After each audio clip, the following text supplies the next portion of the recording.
வியாழக்கிழமைனாலே டே வந்து ரொம்ப பிஸியாக தான் இருக்கும். காலையில் பசங்களுக்கு பேக் பண்ணுறதுலேருந்து பூஜை ரூம் க்ளீன் பண்ணுற வரைக்கும் அன்றைக்கி டே ஃபுல்லாகவே கொஞ்சம் பிஸியாக தான் இருக்கும்.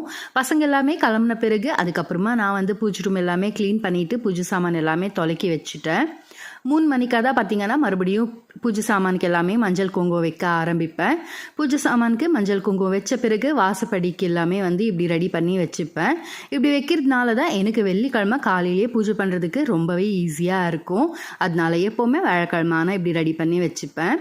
சாயங்காலம் பாபாவுக்கு அபிஷேகம் பண்ணிவிட்டு அதுக்கப்புறமா விளக்கேற்றிப்பேன். காலையில் வந்து அபிஷேகம் பண்ண முடியறதில்ல, அதனால எப்போவுமே பூஜை சாமான் எல்லாமே தொலைக்கி ரெடி பண்ணிவிட்டு சாயங்காலமாக பாபாவுக்கு அபிஷேகம் பண்ணி நைவேத்தியம் வச்சு பூஜை பண்ணிப்பேன். இன்றைக்கி பாபாவுக்கு அபிஷேகத்துக்கு விபூதி வச்சு தான் வந்து அபிஷேகம் பண்ணேன். நைவேத்தியத்துக்கு பழம் எல்லாமே வச்சு பிஸ்கட் வச்சு இப்படி நைவேத்தியம் பண்ணிக்கினேன்.